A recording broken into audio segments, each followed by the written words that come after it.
اگر کوئی آدمی کسی مرض کی وجہ سے روزہ نہیں رکھ سکتا تو میرا بھائی ایک بات کو سمجھا کریں، ایک مرض ایسی ہے اس کو پتہ ہے کہ میں 2 مہینے کے بعد ٹھیک ہو جاؤں گا، تو وہ تو روزے قضا کرے گا ٹھیک ہونے کے بعد، جتنے روزے چھوڑے ہیں اتنے روزے رکھے گا۔ اگر ایک ایسی بیماری ہے کہ جس سے وہ ٹھیک نہیں ہوگا، روز بروز بیماری اور کمزوری بڑھتی جائے گی، تو اس کا فدیہ یہ ہے کہ ایک مسکین کا کھانا۔ ایک مسکین کے کھانے کا معنی یہ ہے کہ تم خود اندازہ کر لو کہ ایک دن میں تمہارے کھانے کا کتنا خرچہ ہے، دن اور رات کا کھانا جو ہے۔ فَفِدْيَتُهُ طَعَامُ مِسْكِينٍ۔ اب اگر مثلا 10 ریال ہے تو اب 10 ریال کا کھانا مسکین کو کھلا دیا کریں۔ اب روز روز کھلائیں تو مرضی ہے، یا آخر میں جا کے 300 اکٹھے دے دیں، آپ کی مرضی ہے، لیکن دینا غریبوں کو کھانے کے لیے۔ چونکہ قرآن میں لفظ طعام آ گیا، تو جو لفظ قرآن میں آ جائے نا پھر اس کے اندر کوئی رعایت نہیں ہو سکتی۔ میں نے چند مسائل کو فقہ مذاہب اربعہ میں دیکھا ہے، مجھے امام حنیفہ کی دلیلیں قوی نظر آتی ہیں۔ اچھی بات ہے، چلو شکر ہے تمہیں سمجھ آ گئی۔ ویسے ایک بات یاد رکھو کہ ائمہ تو سب برحق، اور ایک مسئلہ یاد رکھا کرو کہ جو مسائل منصوص ہیں ان میں کسی اجتہاد کی ضرورت ہی نہیں ہوتی۔ اب حکم قرآن میں موجود ہے، نماز ہے، روزہ ہے، حج ہے، اس میں کیا اجتہاد؟ یعنی کل کوئی مجتہد اجتہاد کرے بھی حج نہ کرو، جیسے آپ کے ہندوستان میں ایسے مجتہد پیدا ہوئے نا، کسی نے نمازیں معاف کر دی اور نے کہا 5 کے بجائے 3 پڑھو، کسی نے کہا جی یہ نمازیں جو ہے نا اصل میں یہ ایکسرسائز تھی، اس زمانے میں ایکسرسائز کا کوئی اور طریقہ نہیں تھا، اب ہمارے یہاں انڈور گیمیں ہیں، تم ایکسرسائز کیا کرو، کھیلا کرو، بس وہ تمہاری نماز ہو گئی۔ اور ایک اور مفتی آپ کے یہاں پیدا ہوئے تھے، ان سے کسی نے پوچھا، انہوں نے کہا کہ حضرت میں فٹ بال کھیلتا ہوں اور مجھے بڑی بیماری ہے فٹ بال کھیلنے کی، اور کبھی کبھی فٹ بال کی تاخیر ہو جاتی ہے نماز عصر کی، تو پہلے پڑھ لیا۔ انہوں نے کہا ہاں پہلے پڑھ لیا۔ اب ایسے مفتی اور مجتہد جب پیدا ہوں تو پھر انا للہ و انا الیہ راجعون۔ اس لیے میرے ایک استاذ تھے، بڑے اللہ والے تھے، اللہ ان کی قبر پہ کرو رحمتیں فرمائے، بڑے فقیر تھے، یعنی سمجھ ہی نہیں آتا تھا دیکھ کے کہ یہ شخص بھی عالم ہوگا، نا کہ علم کا دریا تھا۔ تو وہ ہمیشہ مجھے فرماتے تھے مکی صاحب مفتی 2 قسم ہوتا ہے۔ میں نے کہا اچھا حضرت وہ کیسے؟ میں ایک تو مفتی ہوتا ہے نا فتوے سے، اور ایک مفتی ہوتا ہے مفت سے، جو مفت میں بن گیا۔ یہ مفت والے مفتی ہیں، ان کو فتوے کا کیا پتہ ہے؟ تو ایسے لوگ بھی پیدا ہو گئے، نعوذ باللہ ثم نعوذ باللہ۔ اچھا ایک تو ہوتا ہے نا جی کہ ہم غصے میں کہہ دیں ایک دوسرے کو، کتابوں میں انہوں نے لکھا ہے کہ متع جائز ہے۔ ایک کتاب لکھی ہے انہوں نے فقہ پر، ہمارے امام ابو حنیفہ کے مقابلے پر، وہ کہتے ہیں امام حنیفہ کو کیا پتہ فقہ کا۔ اس کتاب کا نام ہے نزل الابرار فی فقہ النبی المختار۔ اس کتاب کا یہ نام ہے، میرے اوپر اعتبار نہ ہو تو کتاب خرید لینا۔ نزل الابرار فی فقہ النبی المختار۔ وہ کہتے ہیں ہماری فقہ ہے کہ جو ہم نے حدیث سے سمجھی ہے، امام حنیفہ کو کیا پتہ ہے؟ اس فقہ سے انہوں نے یہ سمجھا ہے کہ ایک تو متع جائز ہے، کیوں؟ وہ کہتے ہیں بخاری شریف میں حدیث ہے متع کی۔ ایک مسئلہ یہ سمجھا ہے کہ آدمی اپنی عورت کو جیسے آگے سے استعمال کر سکتا ہے پیچھے سے بھی کر سکتا ہے، کیوں؟ وہ کوئی نکاح سے باہر تو نہیں ہے۔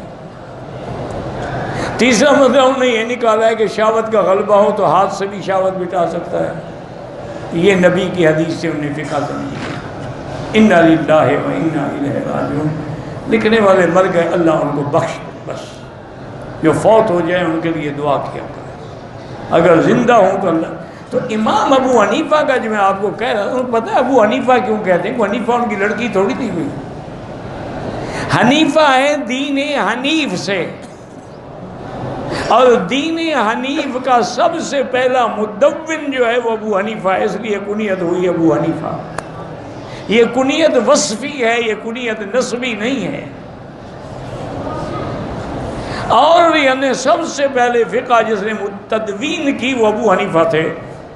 اور پھر امام ابو حنیفہ کی فقہ جو ہے ویسے نہیں ہے، انہوں نے ایک جیوری بنائی تھی علماء کی، جس میں محدثین بھی تھے، جس میں نحو والے بھی تھے، صرف والے بھی تھے، معانی والے بھی تھے، لغت والے بھی تھے، ادب والے بھی تھے، اسماء الرجال والے بھی تھے، تفقہ رکھنے والے بھی تھے۔ ان کے سامنے ایک مسئلہ رکھا جاتا، وہ سارے بحث کرتے، پھر امام صاحب کو سناتے، امام صاحب اس کو قبول کرتے، پھر وہ مسئلہ لکھا جاتا۔ اس طرح انہوں نے تقریباً 60,000 مسئلہ جو ہے وہ منضبط کیا ہے۔ اب جتنا اتنے علماء کا جس پہ غور ہو تو اس میں غلطی پھر کم ہوتی۔ اور دوسرا یہ بھی یاد رکھیں کہ امام صاحب کے شاگرد تھے ابو یوسف اور محمد بن حسن الشیبانی، جن کو صاحبین کہتے ہیں۔ تو صاحبین میں جو محمد بن حسن ہیں، امام شافعی رحمہ ان کے شاگرد ہیں، اور امام احمد بن حنبل امام شافعی کے شاگرد ہیں، تو سارے امام کے شاگردوں کے شاگرد ہو گئے۔ امام مالک رحمۃ اللہ علیہ امام دار الہجرت نے عبداللہ ابن مبارک فرماتے ہیں کہ انہوں نے کچھ مسائل حنفیہ کے خلاف بات فرمائی۔ بڑے لوگ تھے، اللہ ان کی قبروں پہ کروڑوں رحمتیں فرمائے۔ عبداللہ ابن مبارک جو ہے امیر المومنین فی الحدیث ہیں، وہ حنیفہ کے شاگرد ہیں اور امام بخاری کے استاد ہیں۔ وہ کہتے ہیں کہ ایک دن پھر میں نے ایسا کیا کہ چند ورقوں پہ مسئلے لکھے، اور ان میں جو ابو حنیفہ رحمۃ اللہ علیہ کا قول تھا نا، وہ لکھتا گیا، سارے 50-60 مسائل لکھ کے میں نے امام صاحب کو پیش کی۔ انہوں نے فرمایا اچھا میں رات دیکھوں گا۔ دوسرے دن مجھے ملے، پھر میں نے رات اور مسائل پہ غور کیا، مسائل تو کمال ہیں، کس بندے نے لکھے ہیں یہ؟ میں نے کہا حضرت جس پر آپ ناراض ہوتے ہیں ابو حنیفہ کے تو ہیں۔ فرمایا الزم ابا حنیفہ، اس کو نہ چھوڑنا، اس بندے کو، اس کو اللہ نے کو خاص علم لدنی عطا فرمایا۔ اس لیے اعتراض کرنا بڑا آسان ہے، لیکن جب دلائل کی دنیا آتی ہے نا، یقین کریں کہ فقہ حنفی کا جو مقام ہے وہ اور کوئی امام اس پہ نہیں پہنچ سکا۔ اللہ تعالیٰ سب کی قبروں پہ کروڑوں رحمتیں فرمائے۔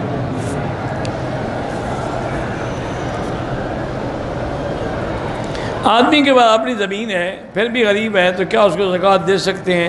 بھائی اگر زمین کی آمدنی نہ ہو تو کیا کرے گا؟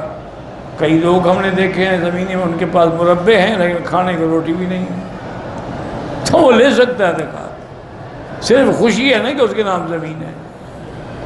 جب آمدنی کچھ نہ ہو، زمین ہو یا کچھ ہو۔ حضور کا لباس مبارک جو ہے، آپ سفید کرتا پہنتے تھے لیکن موٹی پنڈلی تک، اور نیچے آپ چادر باندھتے تھے۔ میری بیوی کے پاس 2 تولے سونا ہے، شادی بیاہ میں استعمال کرتی ہے، اس کی کوئی زکوٰۃ نہیں۔ بہرحال جو 2-3 گرام ہر وقت استعمال، اس کی بھی کوئی زکوٰۃ نہیں۔ اگر سونا 7.25 تولے ہو جائے یا 52 تولے چاندی کی قیمت ہو جائے پھر زکوٰۃ، 1-2 تولے پہ کچھ نہیں ہو۔ کہتا کہ رکن یمانی میں کیلیں لگی ہوئی ہیں، تو ان سے پوچھے جن نے لگائی ہیں، مجھے کیا بتایا؟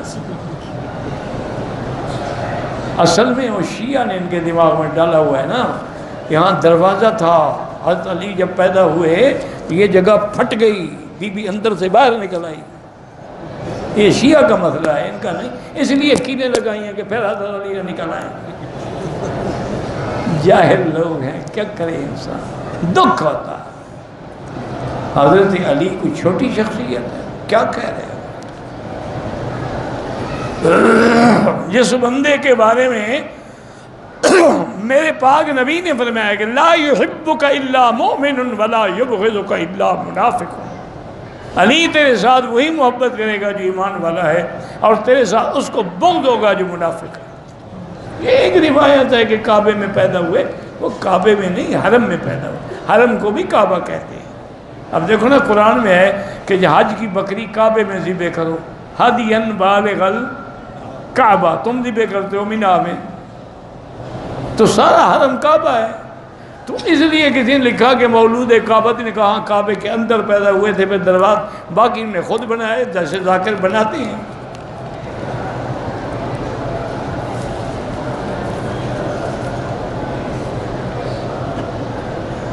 جس کا میں مولا ہوں اس کا علی مولا ہے، مانا دوست۔ مولا ولایت سے ہے، ولایت سے نہیں ہے، دوستی سے۔ اللہ ولی الذین آمنوا، اللہ مومنوں کا دوست ہے۔ اس سے یہ تھوڑا ہے کہ حضرت علی خدا بن گئے۔ جب میاں اور بیوی میں طلاق ہو جائے تو وہ ساتھ رہنا چاہے، اگر ایک طلاق ہے تو رجوع کر سکتا ہے، 2 طلاقیں دی ہیں رجوع کر سکتا ہے، 3 طلاقیں دی ہیں تو رجوع بھی نہیں کر سکتا، اس کو ساتھ بھی رکھ سکتا، بس فوراً وہ چلی جائے۔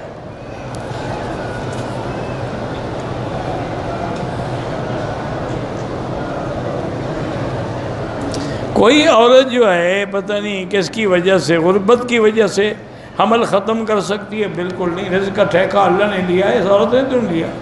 لا تقتلوا اولادکم خشیۃ املاق، اپنی اولادوں کو بھوک کے ڈر سے، فقر کے ڈر سے قتل نہ کیا کر۔ نحن نرزقہم وایاکم، ان کو بھی ہم نے رزق دینا ہے اور تمہیں بھی ہم نے رزق دینا ہے۔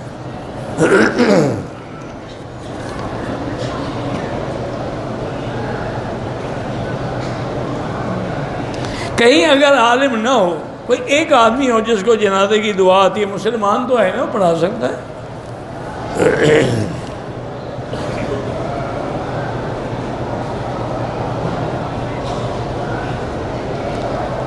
اعتکاف کے دوران میں مسجد نبوی میں احتلام ہو جائے تو نکل جاؤ، جا کے غسل کر کے واپس آ جاؤ۔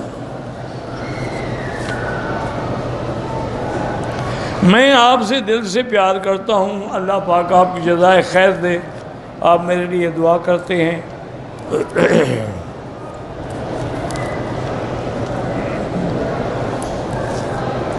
ایک آدمی نے نفلی عمرہ کیا، طواف کیا، صفا کیا، احرام کھول دیا، حلق بعد میں کرایا۔ اگر اس نے حلق تھوڑی دیر بعد کرایا ہے تو کوئی دم نہیں ہے، اگر ایک دن گزر گیا ہے پھر دم ہے۔ مرنے کے بعد عورت اپنی شوہر کا منہ دیکھ سکتی ہے؟ کیوں نہیں دیکھ سکتی؟ دیکھ سکتی ہے، ساری زندگی دیکھتی رہی ہے، تو اب کیا ہے؟ افضل ہے کہ نہ دیکھے، اس کی حکمتیں ہیں، راز ہیں۔ کبھی اللہ نہ کرے، اللہ نہ کرے، اللہ نہ کرے، کبھی کبھی مرنے کے بعد آدمی کی شکل بدل جاتی ہے۔ اگر ایسی کوئی بات ہو گئی تو پھر کیا ہوگا؟ پھر ساری زندگی دکھ میں رہے گی۔ تو اللہ کی حکمتیں ہیں، جب اللہ نے پردہ ڈال دیا کفن ڈالو بس۔ ویسے مرد دیکھ سکتے ہیں اور دیکھ سکتی ہے، لیکن بہتر ہے کہ نہ دیکھیں۔ مرنے کے بعد نکاح ٹوٹ جاتا نہیں ٹوٹتا جناب، قیامت میں بھی آپ اسی کے پاس ہوں گے۔ تنگ ہیں تو زندگی میں توڑوا لو۔ غیر مسلم لڑکی کو صدقہ خیرات دے سکتے ہیں، تم یہ صدقہ خیرات لڑکیوں کو کیوں دیتے ہو؟ لڑکے مر گئے، کوئی چکر ہے صحیح؟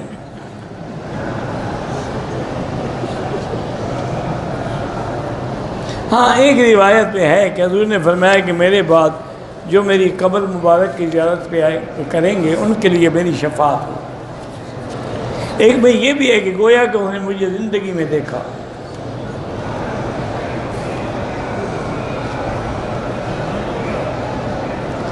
دبئی میں نماز کے دوران اگر کوئی سلام کرے تو اشارے سے جواب ناجائز ہے۔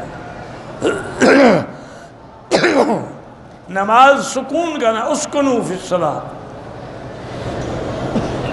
درود تنجینا پڑھ سکتے ہیں، والدین کے اولاد کے لیے کیا حقوق ہیں؟ اولاد والدین کی خدمت کرے، ان کے بڑھاپے کا سہارا بنے، ان کا دست و بازو بنے، ان کو کما کے کھلائے۔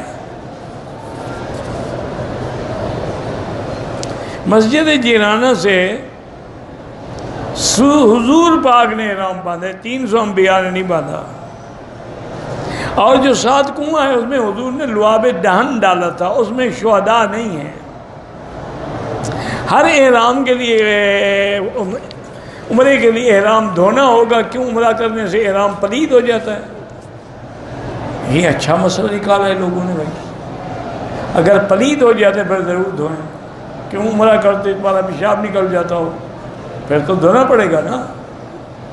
کیا بس کچھ اپنا عقل بھی استعمال کرو۔ شادی کو 10 سال ہو گئے، بچے نہیں ہوتے، علاج کراؤ بھائی، صرف وظیفے سے بچے پیدا نہیں ہوتے، پہلے علاج کراؤ، نقص بیوی میں ہے یا خاوند میں ہے، پھر دعا بھی مانگو، وظیفہ بھی پڑھو۔ ایسے صرف دعا سے، وہ ایک پرانی بات ہے، ہم ہانگ کانگ میں تھے، امام حرم بھی ہمارے ساتھ تھے، بہت بڑے بزرگ تھے، بہت بڑے عالم تھے، شیخ محمد صدیق، اللہ ان کی قبر پہ کروڑوں رحمتیں فرمائے، بڑے مدرس عالم، فقیہ عالم تھے۔ وہاں کبھی ہمیں سفر ہوتا تھا، وہاں تو گاڑیاں لین میں پھنس گئیں یا ٹریفک جام ہو گیا، تو ایک دفعہ ایسا ہوا تو مغرب کی نماز کا وقت قریب تھا تو ٹریفک جام ہو گیا، تو حضرت نے فرمایا، ہنس کے فرمانے لگے، اچھا بھائی آج مولوی مکی کے مذہب پہ نماز پڑھ لیں گے، مغرب لیٹ کریں گے، عشاء جلدی پڑھ لیں گے، دونوں نمازیں جمع بھی ہو جائیں گی اور مکی صاحب کی قول پہ عمل بھی ہو جائے گا۔ یعنی بڑا پیار کی بات ہے، یہ ان کی محبت کی بات ہے، ورنہ میں تو ان کے شاگردوں کے برابر بھی نہیں ہوں، اتنے بڑے عالم تھے۔ تو ہم بیٹھے ہوئے تھے، ایک آدمی آیا، وہ بار بار حضرت دعا کریں اللہ مجھے بچہ دے۔ حضرت نے ہاں بھائی دعا کروں، وہ پھر آ جائے، حضرت دعا کریں اللہ مجھے بیٹا دے، بھائی دعا کروں گا، 2 منٹ لگے پھر آ جائے۔ میں نے حضرت کی خدمت میں ایسا دیکھا، میں نے کہا حضرت پہلے اس سے پوچھو تمہاری شادی ہو گئی ہے؟ حضرت نے پوچھا، پھر میں نہیں پوچھتا تم پوچھو، میں نے کہا ابھی تمہاری شادی ہو گئی؟ انہوں نے کہا شاید تو نہیں ہوئی، میں نے کہا بچہ تمہیں پیدا ہوگا حضرت کی دعا سے۔ نکلو بعد وقت میں نہیں، حضرت کا سر کھا گئے ہو۔ اب ایسے بندے حضرت وظیفے کوئی اثر نہیں کرتا، اسباب کے بعد وظیفہ ہے، یہ نہیں ہے کہ روٹی نہ کھاؤ اور افطار ہو جائے، یہ نہیں ہے، کھاؤ اور پھر دعا بھی مانگو۔ الحمدللہ الذی اطعمنا وسقانا۔ عبد الرحیم صابر کی والدہ پریشان ہے کہ داڑھی نہیں رکھتا، اللہ ہدایت دے۔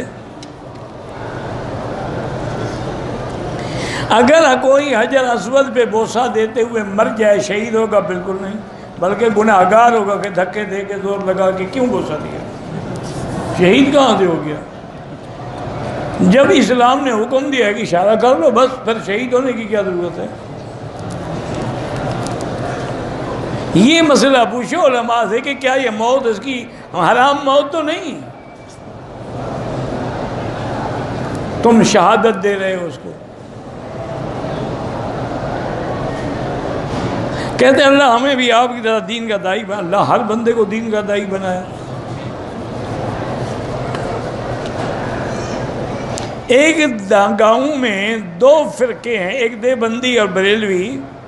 بریلوی کہتے ہیں کہ ہم صلوات پڑھتے ہیں، دیوبندی کہتے ہیں کہ روضہ رسول پر جا کر پڑھیں، وہ ٹھیک کہتے ہیں دیوبندی، وہاں کھڑے ہو کے الصلاۃ والسلام علیک یا رسول اللہ پڑھنا جو ہے بدعت ہے، اگر یہ دین ہوتا تو ابو بکر عمر پڑھتے۔ سسر اپنی بہو کے لیے نامحرم نہیں، نامحرم تو نہیں ہے، محرم ہے، لیکن آج کل بہو کو بھی بچنا چاہیے دیور سے بھی، سسر سے بھی۔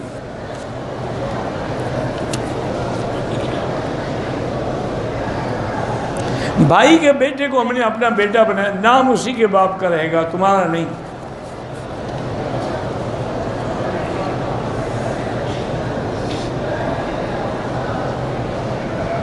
دو چکر طواف کیے، تکلیف ہو رہی تھی، پھر اوپر چلے گئے، کوئی بات نہیں، جانے میں کعبے کو پیٹ ہو گئی، کوئی فرق نہیں پڑتا۔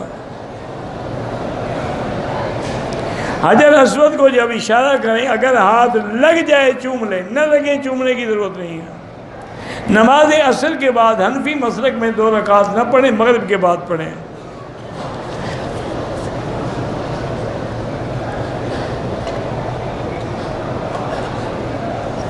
کہتے ہیں احرام سے پہلے میں نے ناخن تراشے، پیر کے ناخن کا ذرا سا حصہ چپکا رہ گیا جو بعد میں نے توڑ دیا، کچھ نہیں ہوتا، ٹھیک ہے۔ جو آدمی زندہ ہے، جوان ہے، عمرے کے، اس کے لیے دعا کرو بس، اس کے لیے طواف عمرے کی ضرورت نہیں ہے۔ آدمی عمرہ کر کے جائے، حج کر کے جائے، پھر بھی نماز نہ پڑھے، حقوق العباد ادا نہ کرے، تو سمجھ لو کہ اس کا حج مردود ہے۔ اگر قبول ہوتا تو تبدیلی آتی نا۔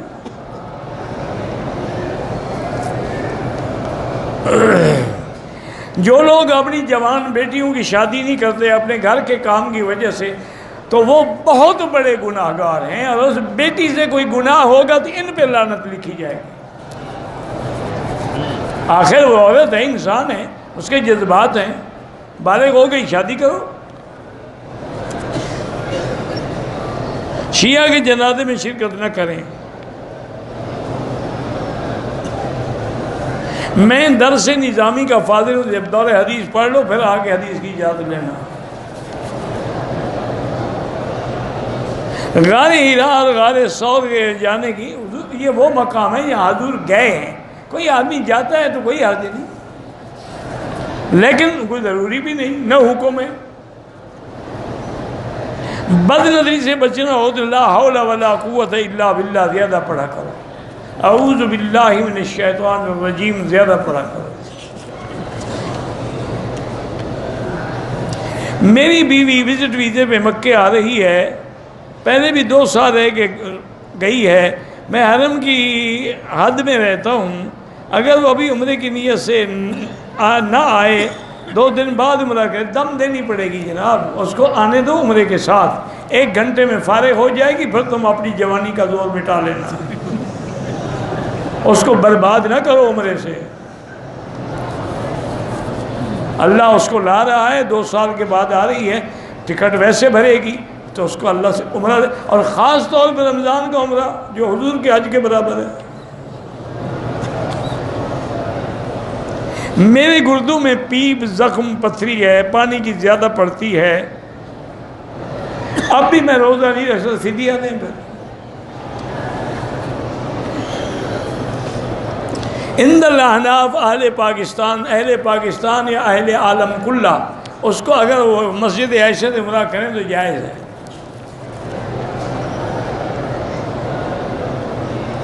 قمر علی کی والدہ بھی ماں اللہ شفا عطا فرمائے، 3 تولے سونا ہے، 10 لاکھ مال تجارت ہے، بالکل زکوٰۃ دینی ہوگی، ساری قیمت لگا کے 2.5% زکوٰۃ دیں۔ 10 لاکھ روپے موجود ہیں، اب سونا کیوں گن رہے ہو؟ اس کی قیمت لگا کے بھی 10 لاکھ میں شامل کرو۔ شادی کو 10 سال ہو گئے، اولاد علاج بھی کرائیں، پھر وظیفہ پڑھیں، رب لا تذرنی فردا وانت خیر الوارثین۔ اگر رشتے نہ ملیں تو 3 دفعہ روزانہ سورۃ الرحمن پڑھ کے دعا مانگیں، آپ اخلاص سے پڑھیں، یقین سے۔ یہاں ایک بزرگ ہوتے تھے، اب کافی عرصہ ہو گیا مجھے نہیں ملے، اللہ عالم فوت ہو گئے یا اللہ عالم واپس پاکستان چلے گئے۔ وہ میرے پاس ایک دن آیا، رونے لگ گیا کہ میری 2 لڑکیاں ہیں،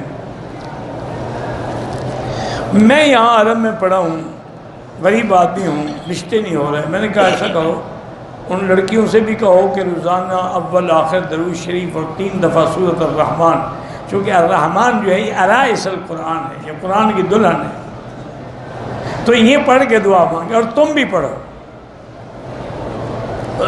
وہ تقریباً ہفتے یا 2 ہفتے کے بعد ملا، کہنے لگا مکی صاحب میں نے تو ایک کے لیے پڑھا تھا، دونوں کی شادی ہو گئی۔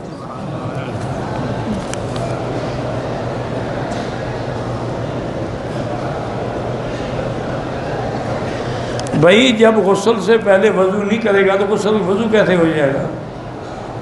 اس کی نیت ہی نہیں وضو کی، انما الاعمال بالنیات۔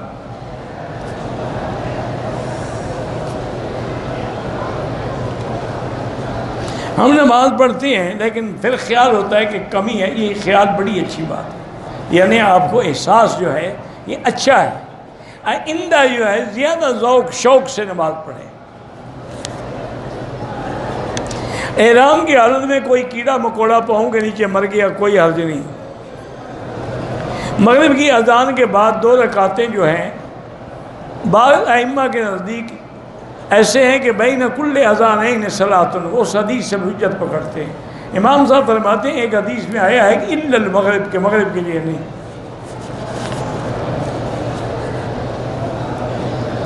مسجد آدمی بار بار مسجد عمرہ کا طواف زیادہ کرے۔ جس آدمی پر دم ہے ادا نہیں کہ عمرہ ہو جائے گا، لیکن دم اس کے ذمے ہے، جب اللہ پیسے دے کر دے دوسرا عمرہ بھی کریں لیکن وہ دم رہے گا۔ کوئی آدمی اپنی بیوی کو کسی کام کی وجہ سے مارتا، اتنا مارے کہ اس کو چہرے پر داغ نہ پڑے۔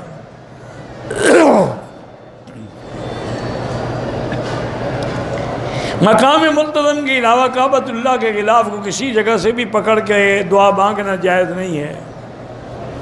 مجھے شدید دمے کی تکلیف ہے، اللہ شفا عطا فرمائے۔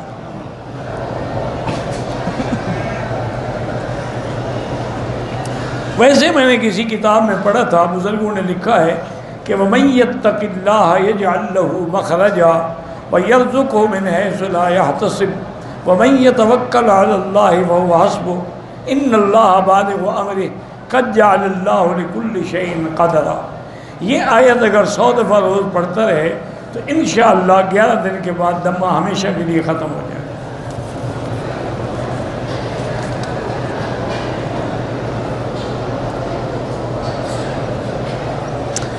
آپ کے پاس عمرے سے زیادہ طواف زیادہ کرو۔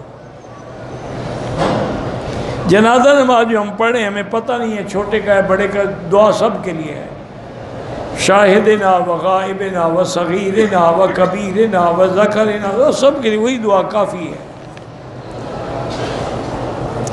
اگر عمرے کرنے والے کا طواف کے دوران پاؤں سے خون نکلا نظر نہیں آیا، احرام کھولنے کے بعد نظر آیا تو ایک دفعہ پھر وضو کر کے طواف دہرا لو، عمرہ ٹھیک ہو گیا آپ کا۔ اگر کوئی عورت خون بند کرنے والی گولیاں استعمال کرے تاکہ میرے روزے پورے ہو جائیں، کوئی بات نہیں، ٹھیک ہے، جائز ہے۔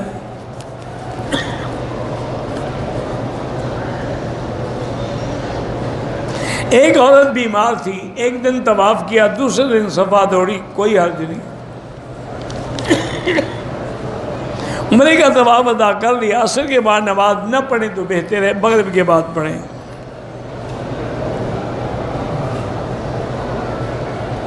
میری بیوی کے رحم کے اندر کچھ ایسی تھیلیاں سی بن گئی ہیں، ہو جاتی ہے، کوئی ایسی بڑی بات نہیں، کسی اچھی لیڈی ڈاکٹر کو دکھائیں، دوا دے دے گی، اور شفا کے لیے اللہ کے قرآن سے بڑی کیا چیز ہے۔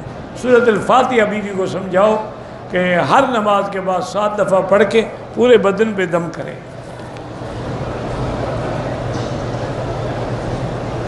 آپ کی چپلیں گم ہو جاتی ہیں تو لوگوں کی چپلیں نہ چرائیں، دوسری خرید کے لپیٹ کے اپنے پاس رکھیں۔ حج کے دوران جو کنکریاں ماری جاتی ہیں، ہم بالکل ہے، خصائص سے مینا میں ہے، قرآن حدیث میں نہیں ہے کہ جو کنکریاں ماری جائیں کوئی نہ اٹھائے تو خود بخود غائب ہو جاتی ہے، اور جو مردود ہوتی ہیں وہاں پڑی رہتی ہے۔ وہ کہتے ہیں یہی حکمت ہے کہ جمعرات کے قریب سے کنکری اٹھا کے نہ مارو، ہو سکتا ہے کہ مستعمل مردود ہے۔ بچے کے پیدائش کے بعد اس کے کان میں ہم کیا پڑھیں؟ آئی لو یو۔ اذان پڑھو گے، اقامت پڑھو گے، اور کیا پڑھو گے؟ عجیب مسلمان ہو تم۔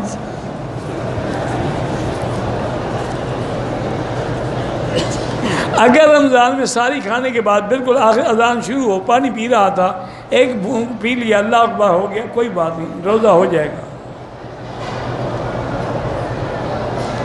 تیسری رکعت میں سورۃ فاتحہ کے بعد ایک سورت سے ایک آیت پڑھ لی، پھر سجدہ صاف کر لیا، ٹھیک ہو گیا۔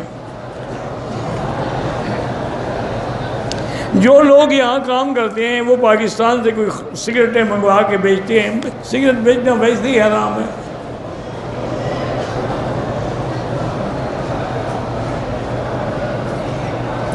میں شادی شدہ ہوں لیکن ایک لڑکی اور بھی مجھ سے شادی کرنا چاہتی ہے، اس کے گھر والے راضی نہیں ہیں اور وہ 8 سال سے شادی نہیں کر رہی، تو بالکل آپ بھی گناہ گار ہیں بھی، یا تو شادی کر لو نا، اس سے کیوں انتظار کروا رہے ہو؟ اور نہیں کرنی تو اس کو واضح کر دو۔ وہ بھی پاگل ہے کہ 8 سال سے تمہارے جیسے بے وقوف کے انتظار میں بیٹھی ہے۔ عقل ہوتا تو اور جگہ شادی نہ کر، 8 سال زندگی تباہ ہو گئی، 8 سال تو ایک جوانی ہے، انشاءاللہ 2 سال کے بعد پھر اور بوڑھی ہو جائے گی، پھر کوئی بھی شادی نہیں کرے گا۔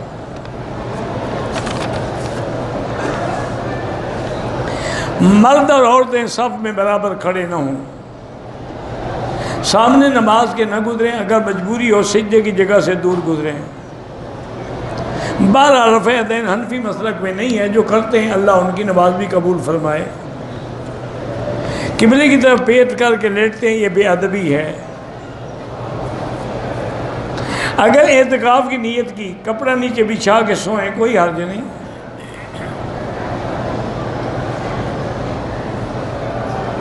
بہرحال جو لوگ باہر صدقے کی چیزیں بانٹتے ہیں، اگر غریب ہیں تو لے لیا کریں، ورنہ نہیں۔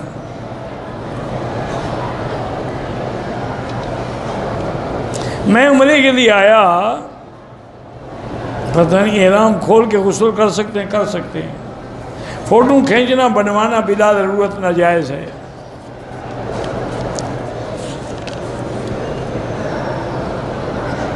طواف کے بعد جو نفل ہے وہ نفل نہیں ہے، واجب ہے۔ ایک محرم عورت ہے، غیر محرم عورت کی مونچھیں کاٹی، عورت کی مونچھیں ہوتی ہیں، پھر اس نے کیا کاٹا؟ اللہ عالم، عجیب لوگ ہیں۔ بہرحال اگر عورت کی مونچھیں نکل آئیں، اس کو ہمیشہ کے لیے ختم کروا دے لیزر کے ساتھ، عیب ہے نا عورت کے لیے۔ مرد کے لیے مونچھیں جو ہیں وہ ایک جمال ہے، عورت کے لیے تو بالکل زوال ہے۔ طواف سائی کے حلق سے پہلے بازار میں جا عطر لگایا، مجھے عمرے کا دھیان تھا نہ یاد، عمرے کی قضا کر لو تلافی ہو جائے گی، نہیں، کتنی عطر کتنی جگہ لگا، اگر دونوں ہاتھوں میں مل لیا پھر تو دم ہے، ورنہ نہیں ہے۔ ہر طواف میں وضو ضروری ہے، طواف نماز کے حکم میں ہے۔ نفلی طواف یا نفلی عمرہ جو ہے زندوں کے لیے بعض علماء جائز سمجھتے ہیں، ورنہ اگر بہتر تحقیق یہی ہے کہ اگر وہ زندہ ہے لیکن معذور ہے، یا زندہ ہے اس نے وصیت کی میرا عمرہ کرو، پھر کر سکتے ہیں۔ حالت احرام میں بال ٹوٹ جائے کوئی دم شم نہیں۔ مسافر امام کے پیچھے آخری 2 رکعات میں صرف امام کے پیچھے کچھ نہیں پڑھنا، مسافر ہو یا مقیم ہو۔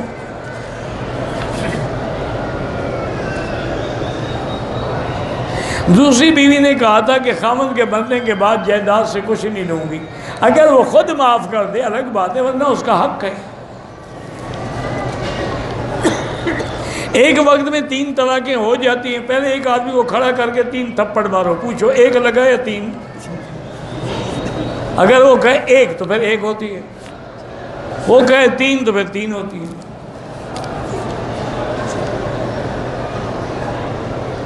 میری 2 سال شادی کو کہ اللہ صاحب اولاد کرے، شیعہ کا ذبیحہ نہ کھائیں تو بہتر ہے، بعض شیعہ جو ہیں بالکل کافر ہیں۔ تبلیغ میں 2 حصے ہو گئے ہیں، اللہ ان کو اتفاق و اتحاد کی توفیق عطا فرمائے۔ یہ ہوتا ہے جب دین کا کام بڑھ رہا ہو نا، تو شیطان بھی پھر پورا زور لگاتا ہے، وہ کوشش کرتا ہے کہ کسی طرح ان میں تفرقہ ڈالے۔ اللہ تبارک و تعالی دونوں بزرگوں کے دل میں رحم پیدا فرمائے، نرمی پیدا فرمائے، اور اصلاح کی توفیق اور ہدایت عطا فرمائے۔ ہمارے بلوچستان میں ایک فرقہ ذکری، وہ بالکل کافر ہیں، ان کے ہاتھ کا ذبیحہ بالکل حرام ہے۔ اگر اس کا مسلمان ہو جائے لیکن بیوی ذکری رہے، نکاح نہیں ہوتا، وہ تو کافر ہیں۔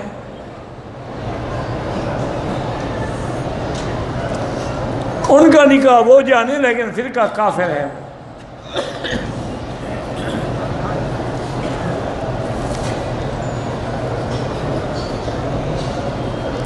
دوسری بیوی نے کہا تھا کہ میں وراثت سے کچھ اب مانگ رہے دینا پڑے گا۔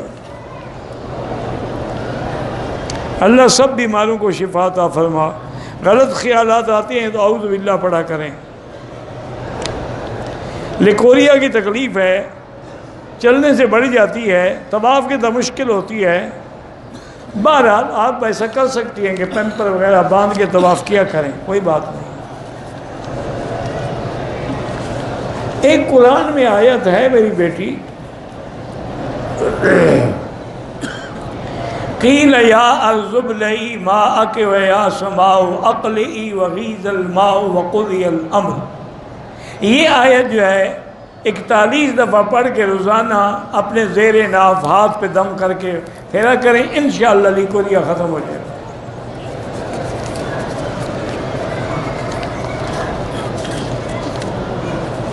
ویسے علاج بھی ہیں دنیا میں آج۔ عبد الرحمن نے 1000 روپے دیے، اپنی نوٹ کیا تو عبداللہ نے 1500 دیے، دونوں نے نوٹ کیا، نوتا کہتے ہیں، بالکل نوتا وغیرہ ٹھیک ہے۔ بہرحال یہ ہے کہ ضروری نہ سمجھو اس کو۔ ایک ہوتا ہے کہ چلو بھی ایک دوسرے کی مدد ہو، لیکن ایک آدمی غریب ہے، اس کی شادی کا وقت ہے، اس کے پاس پیسے نہیں دے، وہ شرمندہ ہوگا۔ بہتر ہے کہ اس کو ختم کرو۔ عمرے کے لیے بچے مدینے سے مکہ آ رہے ہیں ایام میں، نیت کر کے آ جائیں، یہاں رہیں، جب پاک ہوں عمرہ کر لیں۔ ایک صاحب عصمت صاحب، ان کو کینسر ہے، اللہ شفا عطا فرمائے۔ کہتے ہیں کہ رزق اللہ کے ہاتھ میں ہے، نصیب سے زیادہ میری حلال حرام کا چکر، حلال حرام بھی اسی نے بنایا جس نے رزق دیا ہے۔ اسی نے کہا کتا حرام ہے اور بکری حلال ہے، اب تم کتا کھانا شروع کر دو جی، کیا فرق ہے؟ گوشت تو اس کا بھی زیادہ موٹا ہوتا ہے۔ افضل یہی ہے کہ عصر کے بعد طواف کے 2 رکعت مغرب کے بعد پڑھیں، صفا کر لیں، حلق کرا لیں، نماز بعد میں پڑھ لیں۔ قضا نماز اسی طرح پڑھنی ہے جیسے ادا پڑھتے ہو۔ غائبانہ جنازہ حنفی مسلک میں نہیں ہے، باقی ائمہ کے نزدیک جائز ہے۔ شیعہ کے ساتھ دوستی نہ کریں، جو حضور کے صحابہ کے دشمن ہیں تم دوست بنانا چاہتے ہو۔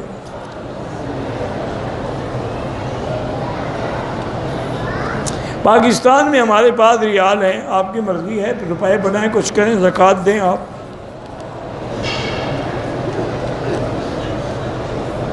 بالکل تصویر نہیں نکالنی چاہیے۔ قسم کا کفارہ یہاں ادا کریں، اپنے ملک میں ادا کریں۔ سلام پیش کرتے وقت ہاتھ اٹھانا کیسا ہے؟ ہاتھ اٹھانے کی کوئی ضرورت نہیں۔ تکافل مجھے نہیں پتا کہ پالیسی اس کی تفصیل کیا ہے۔ 10 سال کی بیٹی ہے، اس کے نام پہ پلاٹ خریدا ہے، اگر وہ اس کے نام پہ خریدا ہے کہ بیچیں گے تو پھر زکوٰۃ دینی پڑے گی، چونکہ ابھی اس کی ملکیت تو نہیں ہے نا۔ اور اگر اس کو آپ نے دے دیا گھر بنانے کے لیے پھر زکوٰۃ نہیں ہوگی۔ واللہ اعلم۔ اللہم صلی علی سیدنا محمد وبارک وسلم۔ یا حی یا قیوم یا ذی الجلال والاکرام، یا ذی الجلال والاکرام، یا ذی الجلال والاکرام۔ ربنا لا تؤاخذنا ان نسینا واخطأنا، ربنا ولا تحمل علينا إصرا كما حملته على الذين من قبلنا، ربنا ولا تحملنا ما لا طاقة لنا به، واعف عنا واغفر لنا وارحمنا أنت مولانا فانصرنا على القوم الكافرين۔